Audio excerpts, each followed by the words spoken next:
Selamat pagi Bapak Ibu Jemaat yang terkasih di dalam Tuhan. Doa kami untuk seluruh jemaat Tuhan yang saat ini berada di rumah. Mari selalu berada dalam kondisi sehat dan sukacita. Pagi hari ini mari datang menyembah kepada Tuhan, karena hanya Dia yang layak untuk disembah. Dengan segenap hati kita dan hidup kita, mari datang kepadanya, menyembah kepadanya dengan sepenuh hati kita. Amin. Bapakku datang untuk menyembah-Mu ya Tuhan.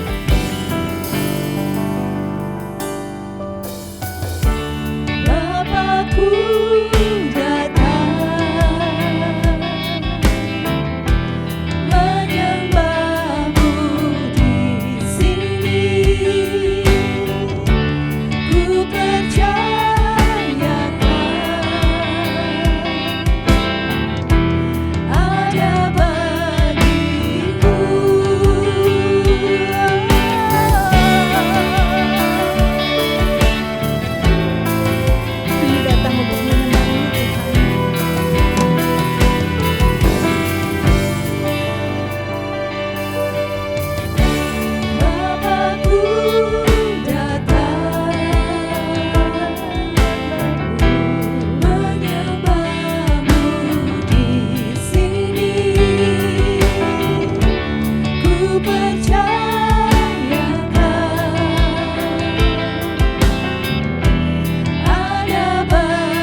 Salam, selamat pagi jemaat Tuhan.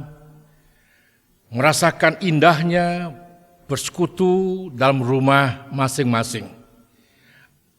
Anak cucu, suami istri bersama-sama berdoa, memuji, mendengar firman Tuhan, dan banyak orang menikmati sukacita surgawi. Sama ajak jemaat bangkit berdiri, kita mulai ibadah kudus hari ini. Bersama-sama kita mohon pertolongan Tuhan. Bapa yang di sorga, pencipta langit dan bumi, yang tidak pernah meninggalkan perbuatan tangannya, dan kasih setianya melimpah atas umat ketebusan-Mu. Terima kasih Tuhan, kiranya anugerah damai sejahtera daripada Allah Bapa, kasih karunia Tuhan Yesus Kristus, dan kuat kuasa Allah Roh Suci menyinari ibadah kudus pagi ini. Haleluya. Amin. Mari bersama-sama nyatakan iman kita. Semua jemaat bersama-sama berkata demikian. Aku percaya kepada Allah, Bapa yang Maha Kuasa, Khalik langit dan bumi, dan kepada Yesus Kristus, Anak-Nya yang tunggal Tuhan kita, yang dikandung oleh Roh Kudus, lahir dari anak darah Maria, yang menderita sengsara di bawah pemerintahan Pontius Pilatus, disalibkan, mati dan dikuburkan, turun ke dalam kerajaan maut. Pada hari ketiga, bangkit pula dari antara orang mati, naik ke sorga, duduk di sebelah kanan Allah Bapa yang Maha Kuasa, dan dari sana Ia akan datang kembali untuk menghakimi orang yang hidup dan yang mati. Aku percaya kepada Roh Kudus, gereja yang kudus dan persekutuan orang kudus, pengampunan dosa, kebangkitan tubuh, dan hidup yang kekal. Amin. Jemaat duduk kembali. Selamat menikmati firman Tuhan. Haleluya. Akan mudah bagi kita untuk mengatakan aku akan setia ketika keadaan kita baik-baik saja, ketika semuanya nyaman-nyaman saja. Tetapi bagaimana ketika keadaan terbalik, ketika sekeliling kita membatasi kita dan mengancam kita, atau ketika kesempatan seakan tidak terbuka untuk kita? Akankah kita tetap bisa mengatakan, aku akan setia Tuhan, bahkan sampai aku akhir menutup mata, aku akan setia melayani Engkau? Mari kita pegang janji kita, janji kepada Tuhan untuk tetap setia. Apapun keadaan kita, Tuhan tahu. Apapun kondisi kita, Tuhan tahu. Seperti wanita mengurap rindu, menangis di bawah kaki-Mu. Demikian hidupku mau mengasihi-Mu. Yesus, Engkau baik bagiku. Sampai akhir ku menutup mata,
Mari kita berdoa.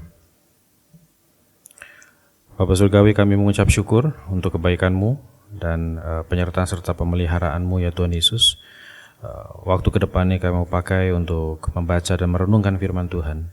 Biar firman-Mu pagi hari ini menjamah setiap kami, mengurapi setiap kami, mengubahkan setiap kami, mengoreksi kehidupan kami ya Tuhan Yesus, supaya kehidupan kami semakin hari semakin menyenangkan hati Tuhan. Terima kasih ya Bapak, terima kasih. Kami buka hati dan pikiran kami hanya kepadamu saja dan menyerahkan waktu ke depan ini ke dalam tangan-Mu, dalam nama Tuhan Yesus. Haleluya. Amin. Shalom Bapak Ibu.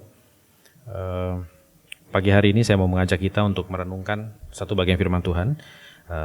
Diambil dari kitab Habakuk. Habakuk pasalnya yang ketiga, ayat yang ke-17 sampai yang ke-18. Habakuk pasalnya yang ketiga, ayat 17 sampai 18.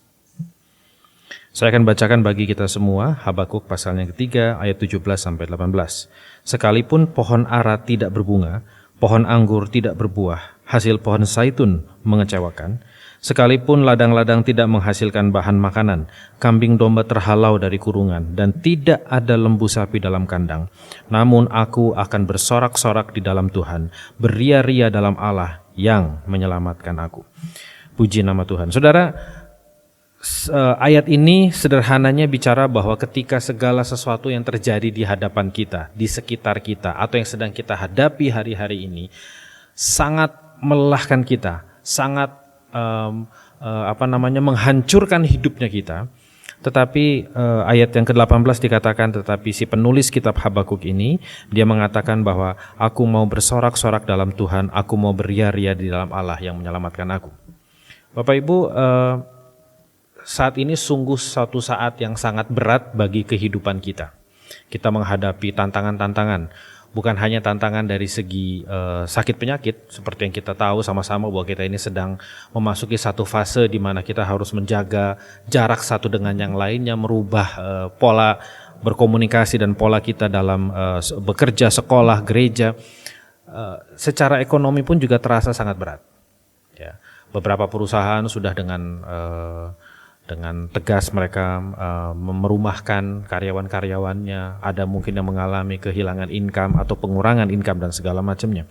Sungguh bukan hal yang mudah. Ekonomi dikatakan sangat-sangat berat hari-hari ini. Saudara, kondisinya mirip bukan dengan Habakuk 3 pasal 17 yang kita baca. Pohon ara tidak berbunga, pohon anggur tidak berbuah, hasil pohon zaitun mengecewakan, ladang-ladang tidak menghasilkan bahan makanan, kambing domba terhalau dari kurungan, dan tidak ada lembu sapi dalam kandang. Bukankah itu situasi yang sedang kita hadapi hari-hari ini? Situasi yang berat, situasi yang tidak menyenangkan, bahkan situasi yang membuat kita lelah hari demi hari. Kita bingung, kita takut, kita khawatir dengan segala sesuatu yang kita hadapi.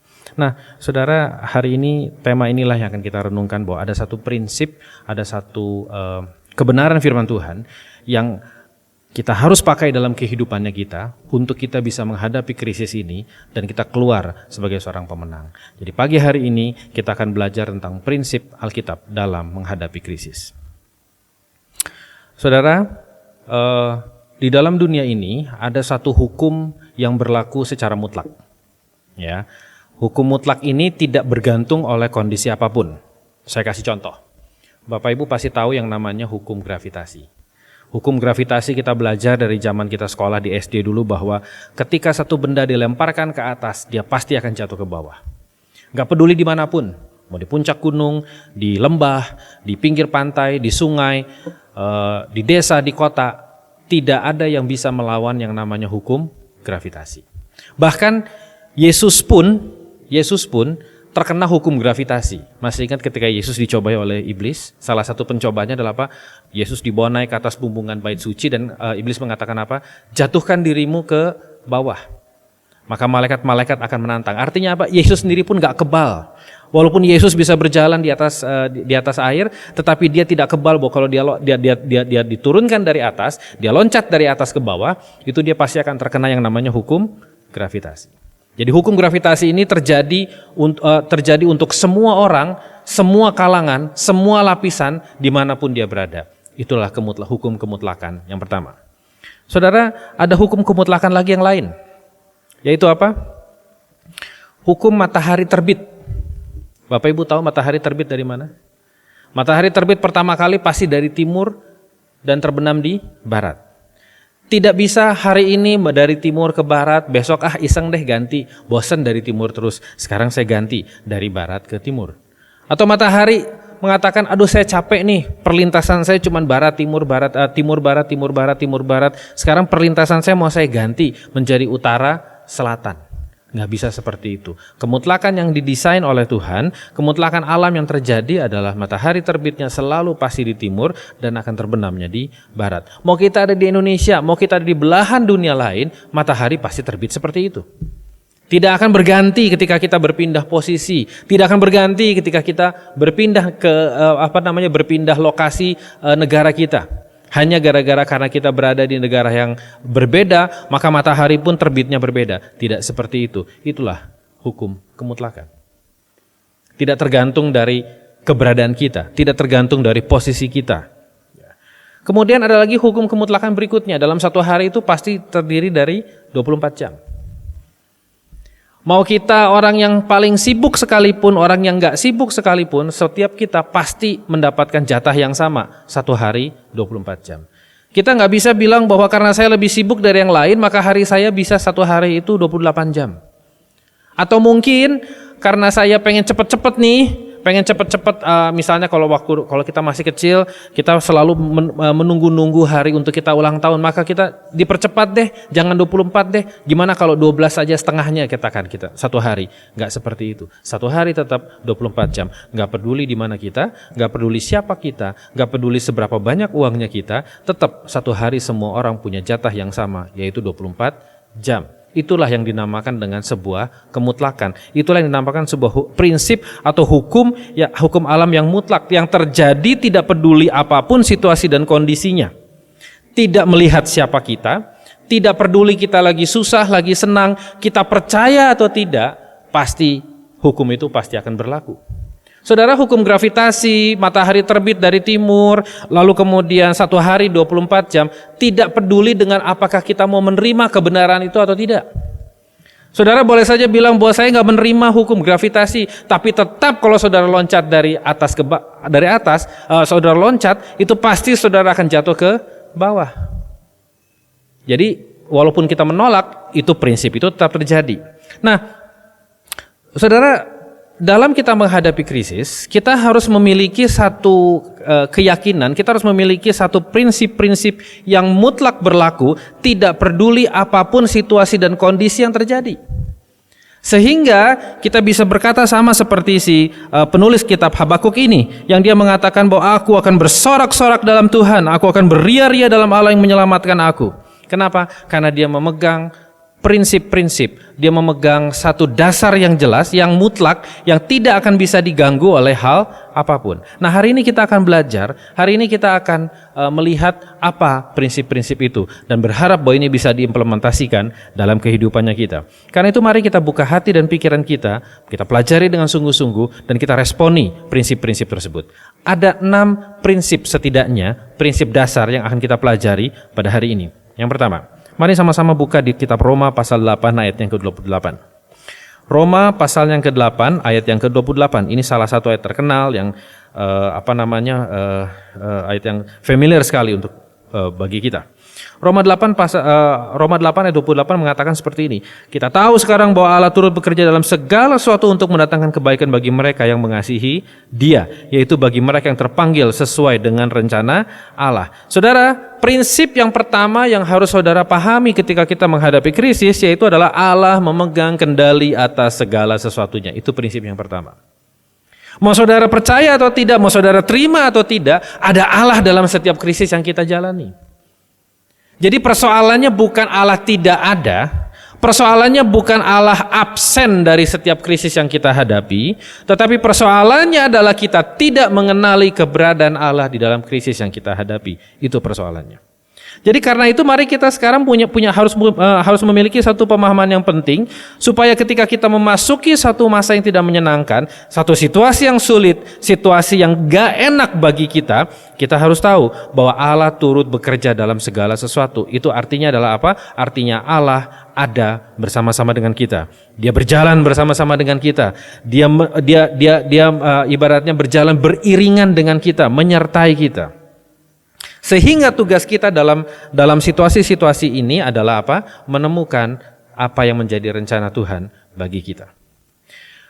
Memang krisis itu pada saat kita lalui itu sangat sulit.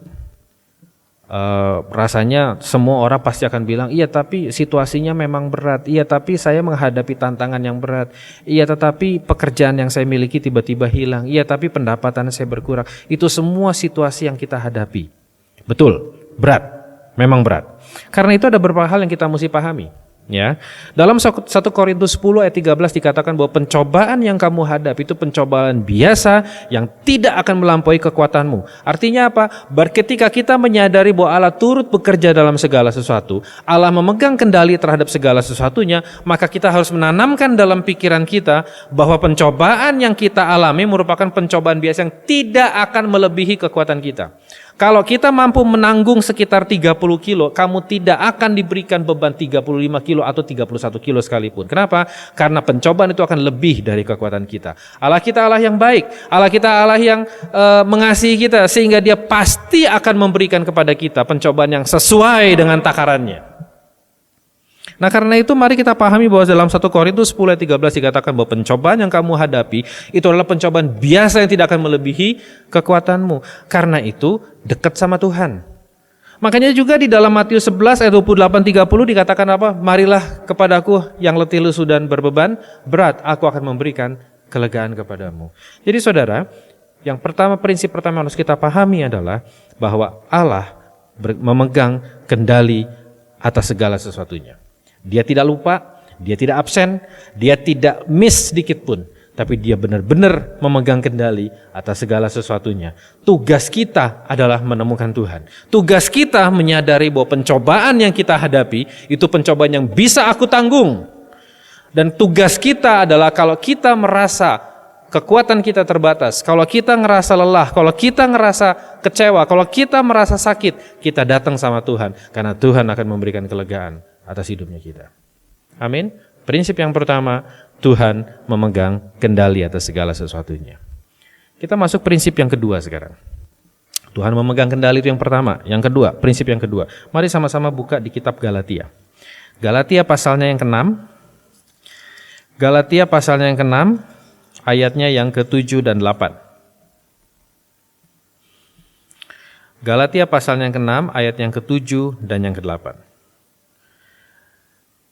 Jangan sesat, Allah tidak membiarkan dirinya dipermainkan, karena apa yang ditabur orang itu juga yang akan dituainya. Sebab barang siapa menabur dalam dagingnya, ia akan menuai kebinasaan dari dagingnya. Tetapi barang siapa menabur dalam roh, ia akan menuai hidup yang kekal dari roh itu. Saudara, prinsip yang kedua yang saudara harus pahami di dalam masa krisis ini adalah berlaku hukum yang namanya hukum tabur tuai.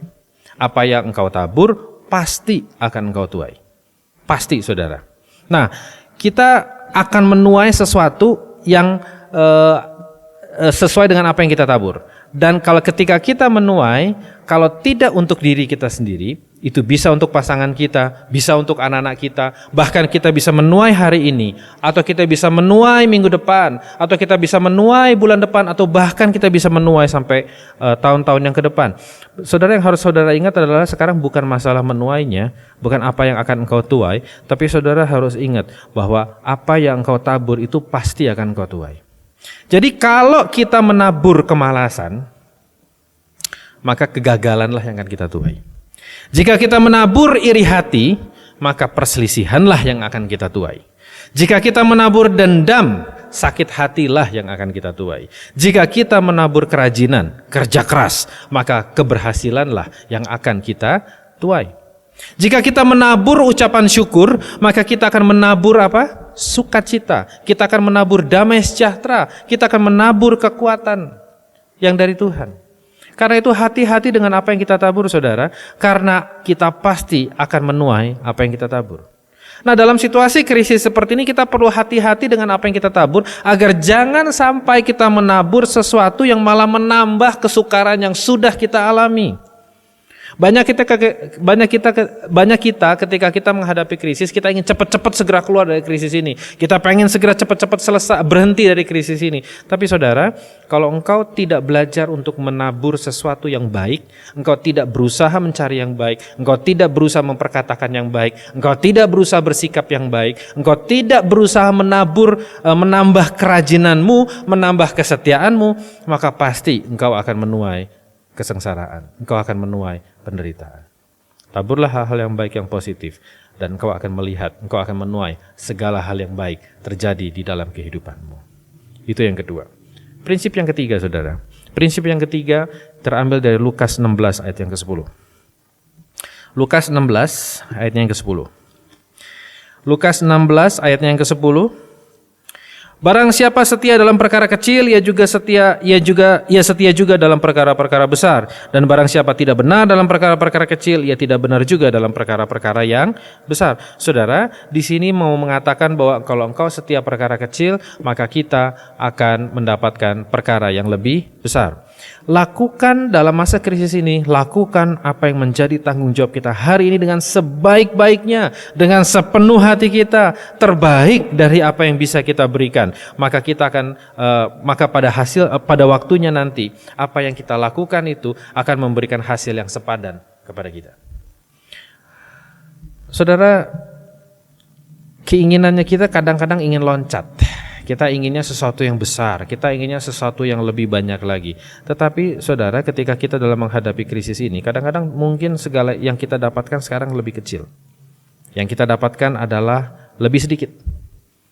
Tapi saudara, kalau engkau setia dengan hal itu, engkau terus-menerus mengerjakan hal itu dengan sepenuh hatimu, terus-menerus mengucap syukur sama Tuhan, terus-menerus tidak mengeluh dengan apa yang ada, saudara, pada waktunya nanti engkau akan melihat Tuhan akan memberkati engkau berlipat kali ganda dari semua yang kecil ini. Saya ingat satu cerita ketika Tuhan Yesus mau memberi makan 5.000 orang. Ketika dia mau memberi makan 5.000 orang, secara jumlah yang dia miliki hanyalah 5 roti dan 2 ikan. Ketika semua murid-muridnya merasa rasanya nggak mungkin kita memberi makan orang sebanyak ini. Dan Yesus cuma bilang, apa yang ada padamu, berikan kepada Yesus. Dan yang Yesus lakukan, dia mengucap syukur kepada Bapa di surga. Ketika dia mengucap syukur, Tuhan memberkati. Ketika dia mengucap syukur, Tuhan melihat hal itu dan akhirnya melipat gandakan semuanya. Sehingga 5.000 orang itu semuanya bisa makan. Bahkan bukan cuma makan, mereka mendapat sisa yang cukup banyak untuk hal tersebut. Nah, intinya apa saudara? Intinya adalah ketika kita setia terhadap hal-hal yang Tuhan percayakan hari-hari ini dalam hidupnya kita. Mungkin kau bilang, iya sih saya di kantor diturunkan posisinya, atau misalnya pendapatan saya berkurang, atau misalnya bisnis yang saya miliki tidak sebesar sebelum-sebelumnya. Saudara, setia saja, lakukan saja dengan sungguh-sungguh. Tambah dosisnya kalau perlu. Dosis kesetiaan kita, dosis kesungguhan kita tambahkan lagi lebih daripada sebelumnya. Maka saudara, saya yakin ketika kita melakukan hal itu dengan terus-menerus mengucap syukur kepada Tuhan, maka kita akan melihat bahwa Tuhan akan melakukan perkaranya yang dahsyat dalam kehidupannya kita. Amin, saudara. Nah, sekarang poin yang keempat. Poin yang keempat itu terambil dari kitab Ibrani pasalnya yang ke-10 ayatnya yang ke-25. Ibrani pasalnya yang ke-10 ayatnya yang ke-25. Dikatakan begini, Ibrani pasal 10 ayat yang ke-25, janganlah kita menjauhkan diri dari pertemuan-pertemuan ibadah kita seperti dibiasakan oleh beberapa orang, tetapi marilah kita saling menasehati, semakin giat melakukannya menjelang hari Tuhan yang mendekat. Saudara, di dalam masa-masa krisis yang seperti ini, kita mesti benar-benar memperhatikan siapa orang-orang yang akan berjalan bersama-sama dengan kita. Kalau kita tidak hati-hati, saudara, kita memilih teman-teman yang keliru. Kita memilih partner yang salah. Akibatnya apa? Akibatnya bukan dia akan membangun kita, tetapi justru dia akan menghancurkan kehidupan kita dalam situasi krisis. Saudara, jadi benar-benar perhatikan sekali dengan siapa engkau akan jalan. Karena ketika engkau sedang krisis, Biasanya situasi yang kita hadapi adalah kita kalut, pikiran kita tercampur baur, banyak, kita bingung, kita butuh advice, kita butuh masukan, kita butuh pandangan dari orang-orang. Dan kalau pandangan itu keliru, saudara akan terus-menerus diombang-ambingkan. Saudara bisa terjebak untuk mengambil keputusan yang keliru, dan akibatnya apa? Bukan hanya persoalan yang baru yang saudara tuai, tapi kesukaran besar yang akan saudara tuai dalam masa-masa krisis ini. Karena itu saudara, perhatikan dengan siapa engkau berjalan. Perhatikan dengan siapa engkau berkonsultasi. Perhatikan dengan siapa engkau meminta nasihat. Kalau engkau salah meminta nasihat, kalau engkau salah dalam berkonsultasi, kalau engkau salah dalam memilih pertemananmu, maka bukan keberhasilan yang akan kau tuai, tetapi kesukaran yang baru yang akan kau tuai dalam hidupmu dalam masa-masa krisis ini. Jadi cari orang yang benar-benar bisa mendukungmu, bisa menguatkanmu, bahkan menegurmu kalau engkau mengambil keputusan-keputusan yang keliru. Jangan memilih orang yang kita ngelihat dia sepertinya seolah-olah mampu melepaskan kita dari kesulitan. Saudara, pertolongan manusia itu terbatas sekali sifatnya. Itu sangat terbatas sekali. Tidak akan sanggup. Manusia tidak akan tahu hari depan akan seperti apa. Tapi jangan cari pertolongan sama manusia, tapi carilah pertolongan sama Tuhan. Jadi prinsip yang keempat adalah tinggal atau mencari komunitas yang sehat bagi diri kita. Prinsip yang kelima, yang tadi sudah sering kita saya sering singgung tadi beberapa kali, tentang bisa diambil dari 1 Tesalonika 5 ayatnya yang ke-18. 1 Tesalonika 5 ayatnya yang ke-18. 1 Tesalonika ayat yang ke-18 mengatakan, mengucap syukurlah dalam segala hal, sebab itulah yang dikehendaki Allah dalam Kristus Yesus bagi kamu. Saudara, dalam masa-masa krisis seperti ini yang saudara perlu lakukan adalah apa? Perbanyaklah mengucap syukur. Saya nggak ngerti, kita nggak tahu akan seperti apa, tapi perbanyaklah mengucap syukur. Saudara, mengucap syukur itu artinya apa? Artinya begini saudara, mengucap syukur itu artinya kita menerima segala sesuatu yang kita miliki hari-hari itu dan bersuka cita. Bukan cuma menerima saudara, bukan cuma pasrah menerima, tapi kita juga bersuka cita. Karena kita tahu bahwa apa yang kita terima hari itu datangnya dari Tuhan. Karena atas izin Tuhan atas hidupnya kita. Saudara, seberapapun yang engkau hadapi hari-hari ini, seberapapun yang engkau terima hari-hari ini, mengucap syukurlah kepada Tuhan. Dengan mengucap syukur, itu kita sedang menerima sesuatu yang indah dari Tuhan. Dan Tuhan akan memberikan kepada kita berkat yang baru setiap hari, setiap pagi dalam hidupnya kita. Amin saudara. Jadi mengucap syukurlah, belajar mengucap syukur. Susah mengucap syukur. Ya, apalagi ketika kita tidak punya. Susah sekali untuk kita mengucap syukur. Apa yang mau kita ucap syukuri? Tapi saudara, mengucap syukur aja lah walaupun kita nggak ngerti. Berterima kasihlah kepada Tuhan walaupun kita rasa susah sekali untuk hal itu.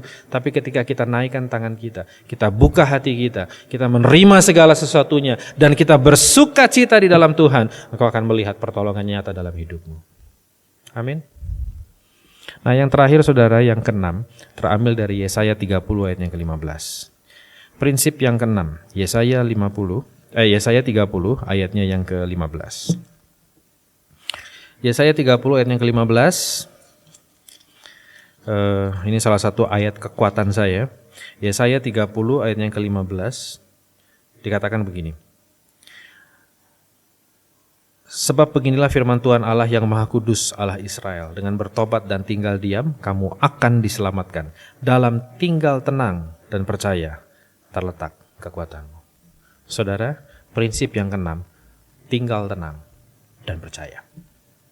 Tetap tenang dan percaya. Badainya semakin besar, Tuhan. Kapalnya diombang-ambingkan, Tuhan. Tinggal tenang dan percaya. Kenapa? Karena ada Allah beserta bersama-sama dengan kita. Ada Allah yang berjalan bersama-sama dengan kita. Saudara, dalam situasi krisis yang harus kita miliki adalah ketenangan dalam menghadapi situasi yang tidak menentu. Tenang, walaupun mungkin situasinya tidak membuat kita tenang. Tenang, walaupun badainya semakin tinggi, semakin besar. Tenang, walaupun mungkin padang gurun yang harus kita lewati. Tenang, walaupun lembah kekelaman yang akan kita jalani. Tapi saudara, dalam situasi seperti apapun, prinsip yang pertama tadi mengatakan apa? Allah turut bekerja dalam segala sesuatu untuk mendatangkan kebaikan atas hidupnya kita. Jadi saudara, hanya dengan ketenanganlah kita akan bisa melihat lebih jelas, lebih dalam, lebih jauh, lebih murni lagi. Dan akhirnya kita akan bisa menyaksikan ternyata Tuhan berjalan bersama-sama dengan kita. Amin saudara.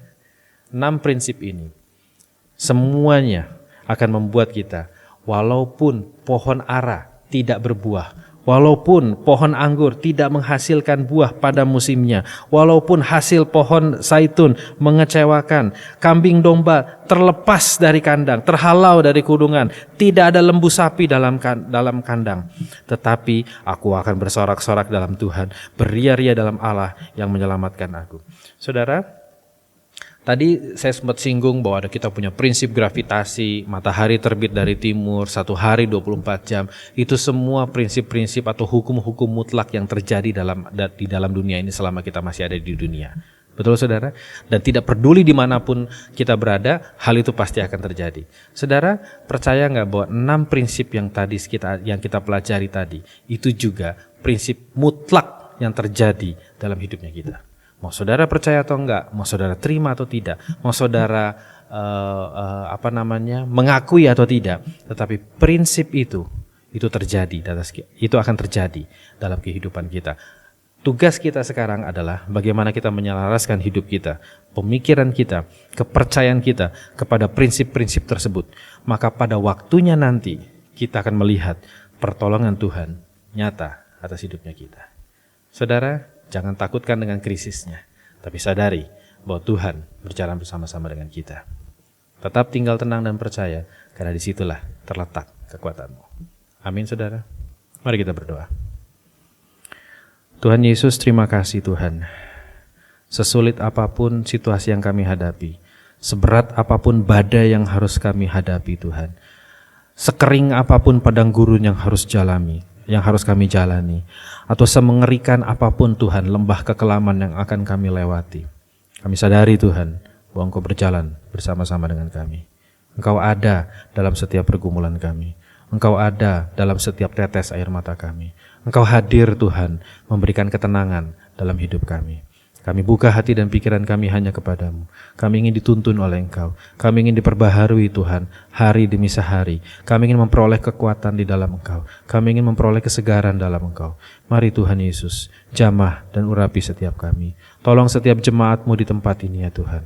Ketika mereka sedang berbeban berat hari-hari ini, Engkau yang beri kelegaan bagi mereka. Ketika mereka sedang putus harap ya Tuhan, Engkau beri pengharapan yang baru atas hidupnya mereka. Engkau yang tolong dan tuntun setiap jemaat-Mu di sini, supaya mereka mengenal dan melihat jalan-jalan-Mu dalam situasi yang tidak menentu yang sedang dihadapi hari-hari ini. Terima kasih ya Bapa, terima kasih. Kami mengucap syukur di dalam nama Tuhan Yesus. Haleluya. Amin. Mari mempersiapkan persembahan kita, memberikan yang terbaik untuk mendukung pelayanan pekerjaan Tuhan. Tuhanlah penolong kita, Tuhanlah pemimpin kita, Dialah yang memegang kehidupan kita. Maka mari tenangkan diri kita di dalam pimpinan Tuhan. Tenanglah kini hatiku, karena Tuhan yang memimpin langkahku.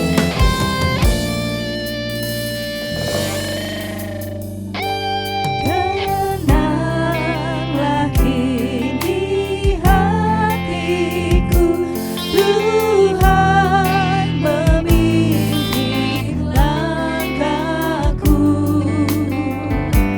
Di tiap saat dan kerja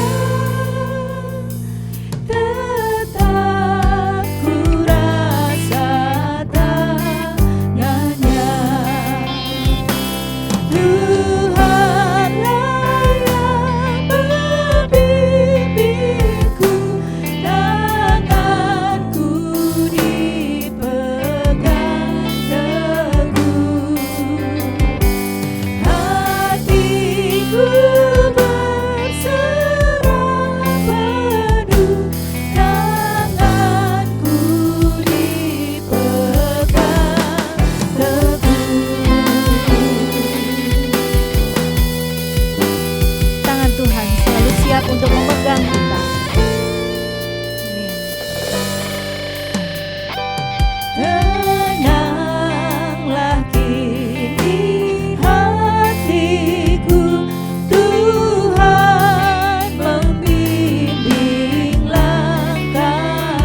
Mari kita menyatukan hati kita memasuki doa syafaat.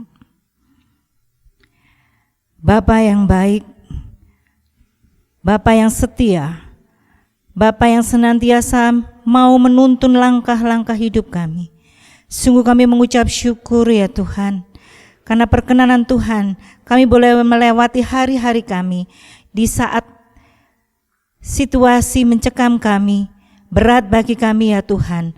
Tangan Tuhan selalu menuntun kami, menenangkan hati kami, dan menolong kami. Saat ini kami terus berdoa ya Bapa, untuk bangsa dan negara kami ya Tuhan. Engkau melihat anak-anak-Mu ini ya Bapa. Engkau melihat negara kami ini ya Tuhan. Biarlah kuasa tangan Tuhan yang akan turun untuk menyelesaikan setiap persoalan yang ada dalam negara kami. Teristimewa saat ini kami berdoa ya Bapa, untuk jemaat-jemaat-Mu, anak-anak Tuhan yang saat ini ya Bapa mungkin menjerit, merasakan kerinduan untuk bersama-sama bersekutu ya Tuhan. Tetapi ya Bapa, kami yakin bahwa walaupun mereka berada di rumah ya Tuhan, mereka melakukan ibadah di rumah, tapi Tuhan berikan satu kehadiran yang pasti, kehadiran Tuhan di tengah-tengah mereka. Terima kasih Tuhan. Berdoa untuk anak-anak-Mu ya Bapa, berdoa untuk mereka semua, berikan kesehatan, kekuatan dan sukacita ya Tuhan. Terlebih saat ini kami berdoa untuk persembahan yang sudah kami kumpulkan. Biarlah ya Tuhan, urapan tangan Tuhan yang menjamah persembahan ini dan memurnikannya, menyucikannya, sehingga boleh menjadi alat yang harum bagi pelayanan di tempat kami.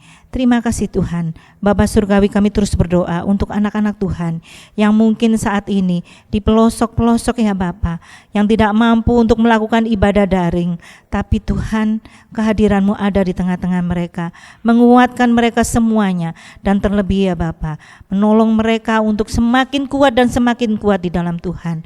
Ajar kami ya Bapa untuk selalu setia memegang janji kami di dalam Tuhan. Terima kasih Tuhan.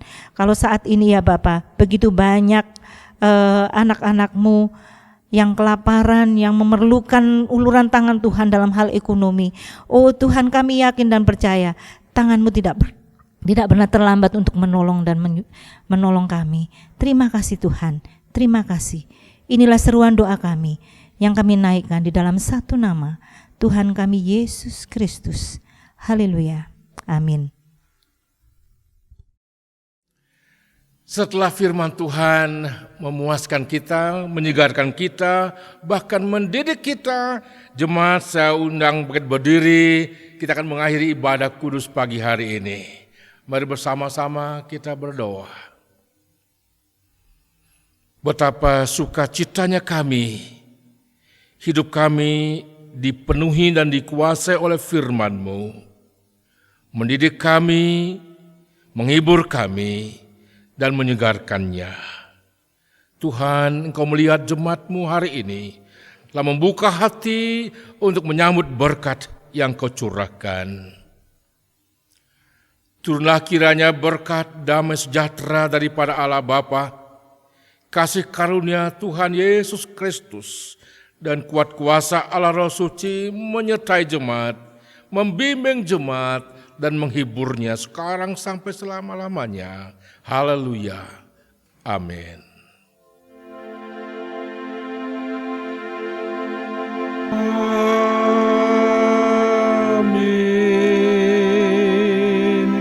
Amin.